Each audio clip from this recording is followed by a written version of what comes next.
it's Keegan. Welcome back to my channel. So today we are going to be talking about how to get good grades in college. I'm doing 2 advice videos as well for college if you guys want to check those out. I'm also doing 2 giveaways. I have one on my Instagram and one on my YouTube channel. My Instagram one, if you guys want to go to my Instagram, check it out, enter, and then my YouTube one will be linked down below. You guys can win things like a Steve Madden backpack, school supplies, makeup, all that stuff. So check out the video down below for the rules, for the prizes, all that stuff. We are going to be talking about how to get good grades in college. I feel like I've done that because I'm on the dean's list. It was so different getting good grades in college than it was in high school. I do have to put in a lot of effort to get good grades. I've always had to put an effort. I never could just guess and be like, okay, right, duh, A+. I've always had to put an effort, but things have just come to me naturally pretty easy, and then I practice and perfect them and master them. In college, that was not the case. In college, I really felt like I hit rock bottom in the academic department. I was like, I am so stupid. I just cannot handle college. I'm not smart enough for this. I'm high school smart. I'm not, I'm so dramatic. I really struggled in college and I overcame it. I got on dean's list. I got A's. I had to take my whole learning method and completely change it and alter it to how college works and not how high school works. I'm going to be sharing with you guys my tips on how to get good grades and how to figure out the best ways to understand the material and how to test well on them. Most of these tips are going to be about how to do well on tests and exams because that is the majority of your grade in college. Your little assignments, you don't really get that many, and if you do, they don't make up a ton of your grade. These are mostly catered towards studying and test taking, which can definitely help you if you're in high school too. I do have another study video. I have multiple. I do think it'll help if you're in college too. I've gotten so many comments from people being like, I had a C or a D in this class, now I have an A or a B, this helped me so much. I'll have so many videos linked down below. You guys should definitely check it out. I think it's so helpful. But let's get on to our college tips. First tip I have is pretty obvious, and it's to remember to do your assignments. Professors don't remind you to do your assignments, so if you write down every single time something is due in your planner and just have it there beforehand, at the beginning of the year, you write everything down, and then as the days go on, you just keep looking. That is a really great way of remembering to do your assignments. If you don't do an assignment, it brings your grade down so much. Doing an assignment doesn't help you that much. It's worth it to do it because the grades go down so much if you don't. Some of the best things ever are Quizlet, Course Hero, and Chegg. I am not saying to cheat. These are study and tutoring websites. A lot of the times when you do have homework or online assignments, if you copy and paste them into Google, they will be on these websites. And again, do not cheat. Do not cheat in college. I like to use these when I am stuck on a problem and I need help to kind of work backwards. Some of them do give you the answers, but I think it's really important to understand how you got to that answer. Sometimes if you guys have the answer, you can work backwards, think how you got there. This video is not sponsored. Chegg I used a ton for math because a lot of the math problems I had that I just did not understand. I really struggled in calculus my first semester. I'm normally really good at math, so it was very frustrating. A lot of my math homework was actually on Chegg. It just had completely different numbers, but it was the same process. So I would go on Chegg and I would look at the ways they did things, put in my own numbers, and kind of do it by hand by myself, but use that as a guide, and that helped me out so much. I ended up getting an A in that class. Was convinced I was gonna get a C. It's good for me. Those websites will help you a lot if you're stuck and you need some tutoring or some inspiration to get your answer. When you're looking at Quizlet and they normally have different flashcards, or you're looking at Chegg and they have multiple questions, or you have an ebook and you're looking for just one certain specific thing, I recommend using Control F or Command F depending on the computer. It's basically a search finder, so if you type in the word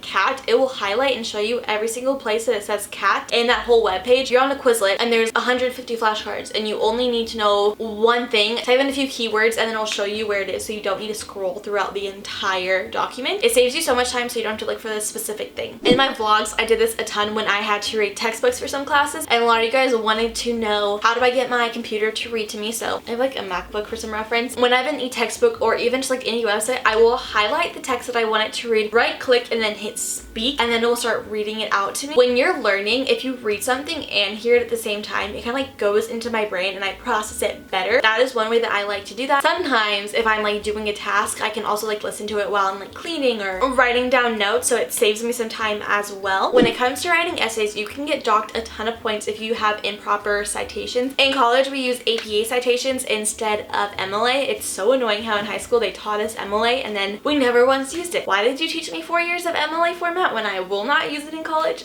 don't know why. Stupid high school, oh my gosh. I spent like 2 weeks on high school on APA citations. I feel like I know them pretty well, but I wanted to know them better because I just didn't want to get docked because I had a period or a comma or I didn't italicize something correctly. I recommend using the website Purdue Owl. It's a very credible website. Again, this is like not sponsored. If you guys need to learn and you need examples, a website, a publication, a text, a this, a movie, I really recommend using that website. Kind of getting APA citations down. You don't have to stress about them throughout your entire 4 years of college. I also recommend writing pretty detailed notes. I did a whole video about notes a while back, so I'll have that link down below as well. It's going to be just like a whole gallery. Maybe I should have a playlist. I'll make a playlist of videos that I talked about in this video, so if you guys need to watch them. That video still applies for college, high school, junior high, middle school, elementary school, whatever grade you're in. That video applies. It's super helpful. Lectures are not very detailed. They do not give a lot of substance. When you're in a lecture, I really recommend focusing on like the verbal things and not so much the visual things because professors want you to like also read the textbooks. Important things from the textbook, I recommend writing down detailed notes. When you do detailed notes, I also recommend writing down examples that they gave you. A lot of times those are in the test. I talked about this in my college advice video. Actually, it's my next tip, so we'll get into it in a minute. I really recommend focusing on the verbal things and then what the textbook says. If you have open note tests, that will also help you a ton. Okay, so this was what I was just talking about, but most tests are based on your textbook. This took me a while to figure out, so I want to tell you guys now. I'm gonna say it again. Your tests are based on the textbook. I know in high school, my tests are based on the textbook too, but my teachers in high school actually like taught me the material and didn't just like expect me to read a textbook. In college, your lectures are supplementary to the textbook. They expect you to read 3 chapters before you go into every single class, and a lot of the times the test will have exact definitions, exact examples, exact everything. Like it's straight from the textbook. Like they take it like word for word, put it into the test. So if you want a good grade on the test, if you need one, I recommend setting aside a couple hours, reading the textbook, maybe like right-clicking it and having your computer read it to you as an ebook. Maybe that's what I always did. If you have open note tests and you are allowed to use your textbook, I had a class that was like this. Put tabs in your textbook for each chapter. If your test is on one chapter, I would always have a tab, kind of like a sticky note at the beginning of the chapter and at the end of the chapter where the vocab terms and like the glossary is. If the question was like, where would a cactus live? I would go to the tab that has all the words. I would find the word cactus, see what page number it is, go to that page number, and then see like what's the definition of a cactus and be like, oh, a cactus belongs in a desert. There's a cactus right there. That is why I said that. I know a cactus belongs in a desert. It helps you navigate the book a lot easier. I actually had quite a few professors allow me to take open note tests. In lectures, it's super easy to cheat. If there's like 200 kids, of course people are gonna cheat if they're taking it in person. So we did a lockdown browser. You were in your dorm at home, you had your computer, locked down your computer. It wouldn't let you do anything besides take this test, be on this web page, and it recorded you. So we were allowed to use our notes. I had some classes that did allow me to use my textbook, and then I had some that didn't. If you are allowed to use your textbook, the tabs are super helpful. But if you're not allowed to use your textbook, what I recommend so much is to make a vocabulary index. You could print this out, you could write this out. I would write down every single vocab term that I had, and I would number the pages, and then I would go into my computer and alphabetically write all my vocab terms and then put the corresponding page number. So basically like what the textbook had in the back of it, that's what I made myself. I wrote down all the terms. It took me quite a while. It was so nice. It was super easy to find the terms. A lot of these are timed. If you have 15 minutes, you don't have time to be looking through all your notes trying to find the word cactus. Go to your glossary that you printed out and like find it. I really liked making them alphabetical because that's what made it super easy to find. A lot of tests that I found are based on vocab words, and they give you a scenario and they ask you what vocab word is it or which scenario would this vocab word fit into. You don't want to memorize 100 vocab terms. Writing them out and then being able to like find which vocab word, reading what it means, that's how you understand it. You don't need to memorize it. That is what I personally did. But if you do not have open note tests, I really recommend flashcards if it's a memorization thing, flashcard apps if you don't want to get like the individual paper things. I also recommend doing study groups with people in your class. Maybe you're amazing at this one thing and they're amazing at this other thing, and you guys can teach each other. When you teach someone, you're strengthening the skill that you have, but then you're also gonna learn something from them. If you have any friends that are older than you or took the class before, I recommend asking them for advice and checking Rate My Professor for advice. Rate My Professor normally has like some advice on how to prepare for the test, where to look for information for the assignments. It is super helpful if you have some knowledge going into the test. The test is multiple choice. The test is open-ended. There's no harm in being like, do you remember when you took this class? Did you take this class? Did you have this professor? One thing that I recommend so much is if your professor gives you like a study guide or example questions or like an example question website, do it. Oh my gosh, I had an econ class. I got over 100% in that class. Most people got like C's and D's because they did not do the example question. He had this website that was 1,000 example questions, and I just kept doing them over and over and over until I memorized as many as I possibly could. If I got them wrong, I wrote out the question and the answer. Writing things out helps you memorize it. The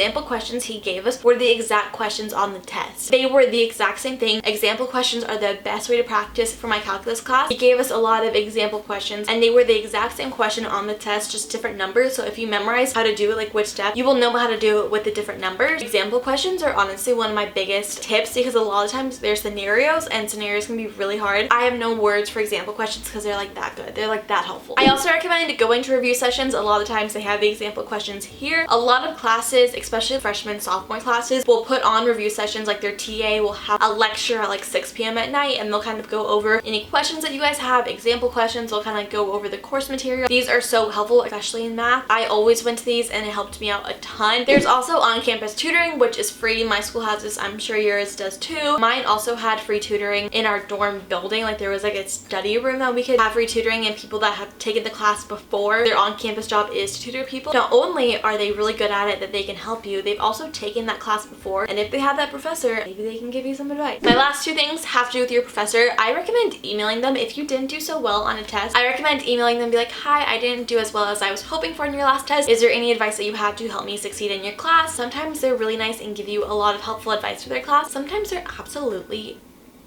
rude. That's what I'm gonna say. Rude. I'm gonna be nice. It does not hurt to email them, especially if it's a lecture. They have no idea what you look like, so no harm, no foul. My last one I'm sure you guys have heard a million times, but is to go into office hours. I personally never went because I was so intimidated by all my professors. A lot of my friends did. One-on-one tutoring from your professor. They will go over things. They're the ones giving the test, so who knows it better than them? Sometimes it could also be the TA helping. The TA is hired by the professor, so they obviously should know what they're talking about. Woo! Finally done. Those are all my tips for how to get good grades in college, like do well on tests and assignments. I hope that you guys enjoyed. I hope it was helpful and gave you kind of like an insight. Don't forget to check out my advice videos and then my other study and note-taking videos. I'll have a playlist. And enter my 2 giveaways if you haven't already. I love you so much and I will see you in my next video.